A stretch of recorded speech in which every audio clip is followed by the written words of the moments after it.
जैसे मैंने कहा ना आपको, लोग अटकलें लगाएं, ख्याली पुलाव बनाएं, आरोप लगाएं, उंगलियां उठाएं, लेकिन हकीकत यह है कि सोनिया गांधी जी ने, राहुल गांधी जी ने जो निर्णय लिए हैं उस पर हमें खरा उतरना है और कांग्रेस के तीनों राज्यसभा के उम्मीदवारों को जिताकर भेजना है। किसी को किसी प्रकार का कोई संशय नहीं होना चाहिए और जो लोग ये समझते हैं कि यहाँ कहीं कोई गुंजाइश है, उनको समझना चाहिए कि तीनों हमारे उम्मीदवार जीतकर जाएंगे और जितना बहुमत है उससे ज़्यादा वोट लेकर जीतकर जाएंगे। राजस्थान की जो विधानसभा है उसके आंकड़े बड़े स्पष्ट हैं। जैसा मैंने कल भी कहा, 125 से ज़्यादा विधायक कांग्रेस की सरकार को समर्थन दे रहे हैं, अन्य क्षेत्रीय दल भी हैं, निर्दलीय विधायक भी हैं और हम सब जानते हैं कि राज्यसभा के कानून क्या हैं चुनाव के संदर्भ में। जो कांग्रेस पार्टी के विधायक हैं, सिंबल के हैं, वो सभी लोग अपना वोट दिखा के डालेंगे। तो मैं समझता हूँ किसी को बेवजह ये गणित नहीं बैठाना चाहिए। तो कांग्रेस के विधायक हैं, वो सब वोट दिखा के डालेंगे और 3.5 साल से जो विधायक कांग्रेस सरकार को समर्थन दे रहे हैं, हर समय हमारे साथ रहे, मैं समझता हूँ वो सभी हमारे साथ रहेंगे और हमारी पार्टी के तीनों उम्मीदवार चुनाव जीतकर जाएंगे। कथित तौर पर जो 5वें कैंडिडेट हैं वो निर्दलीय हैं, लेकिन हम सब जानते हैं कि भाजपा के ही विधायकों ने उनका नामांकन भरवाया है। तो ये भाजपा के, लेकिन भाजपा का संख्या बल 70-71 का है, जीतने के लिए 82 चाहिए। तो को मैं समझता हूँ कितनी कोशिश कर लें, लेकिन तीनों उम्मीदवार कांग्रेस पार्टी जीत कर जाएंगे और न सिर्फ राजस्थान में, जहाँ जहाँ भी कांग्रेस अपने उम्मीदवार उतार रही है वहाँ हमारी पार्टी के कैंडिडेट जीत कर जाएंगे। सर ये तो हुआ था, वहाँ पर बहुत विस्तार से चर्चा हुई, अलग अलग समितियों ने रिपोर्ट डाली है और जो अंतिम डिक्लेरेशन आया था उसमें भारत जोड़ने का हम लोगों ने संकल्प लिया, यात्राएं हम लोग निकालेंगे और महिलाओं को, ओबीसी, दलित, कमज़ोर वर्ग के साथी और नौजवानों को प्राथमिकता देने की बात करी थी। लेकिन वो सब एआईसीसी अपने तरफ पर कर रही है। ये जो चुनाव है ये समीकरण और जो एआईसीसी की ज़रूरतें हैं उसको देखकर किया जा रहा है। जैसे मैंने कल भी कहा था, जो उम्मीदवार हैं ये सबसे विस्तार चर्चा हुई है, चाहे हमारे मुख्यमंत्री महोदय हों, अलग अलग प्रदेशों के प्रदेश अध्यक्ष हों, प्रभारी हों, सबसे चर्चा करने के बाद जो सबसे उपयुक्त निर्णय था वो कांग्रेस पार्टी ने किया है।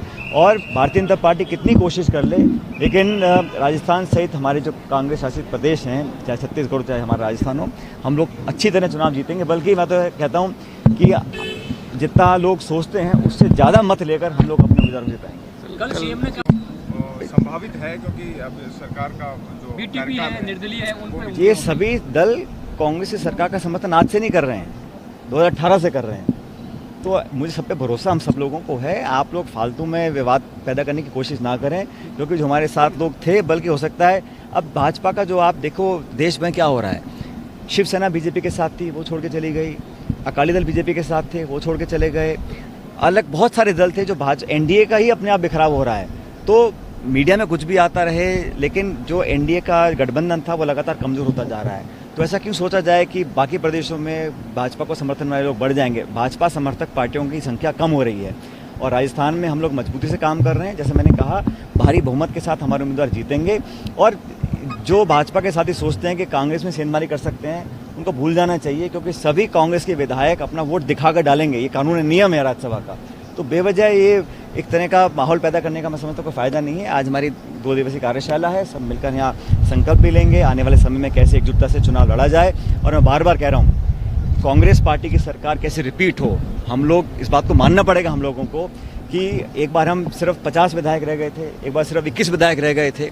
तो उन कारणों की चर्चा भी होनी चाहिए कि ऐसा क्या कारण है कि जनता बहुमत देती है और हम राजस्थान में सरकार रिपीट नहीं कर पाते हैं। हमारी सरकार रिपीट दिल्ली में हुई 3 बार, असम में हुई 3 बार, आंध्र में हुई 2 बार। ऐसा नहीं कांग्रेस सरकार रिपीट नहीं होती है, लेकिन किन कारणों से रिपीट नहीं कर पा रहे हैं। और ये जो माहौल बना है मोदी जी के आने के, इससे पहले भी हम रिपीट नहीं कर पाए थे। तो उन कारणों पर हम चर्चा करेंगे और जो मैंने अपने सुझाव दिए हैं एआईसीसी को पिछले 1.5-2 साल पहले, मैं धन्यवाद करना चाहता हूँ सोनिया गांधी जी का। उन्होंने उन विचारों को स्वीकार किया, समिति बनाई, उस कमेटी ने कुछ कदम भी उठाए हैं। हम सही दिशा पर सही कदम उठाकर आगे बढ़ेंगे, तभी रिपीट कर पाएंगे। और रिपीट करने के लिए सबकी एकजुटता से मंशा है कि हम सरकार रिपीट करें कांग्रेस की। मुझे पूरा विश्वास है कि अगर इस रास्ते पर चलेंगे, सही कदमों को उठाएंगे और पहले के जो हमें शायद कई कमियां रह गई हों उनसे सबक लेते हुए आगे बढ़ेंगे, तो सरकार निश्चित रूप से रिपीट होगी। जनता कांग्रेस के साथ है, नौजवान वर्ग कांग्रेस के साथ है और ये कितनी भी कोशिश करें ध्रुवीकरण करने की, लेकिन नौजवान, किसान, छत्तीस कौम के लोग कांग्रेस के साथ रहेंगे और 2023 के चुनाव में हम लोग हमारी सरकार दोबारा बनाएंगे।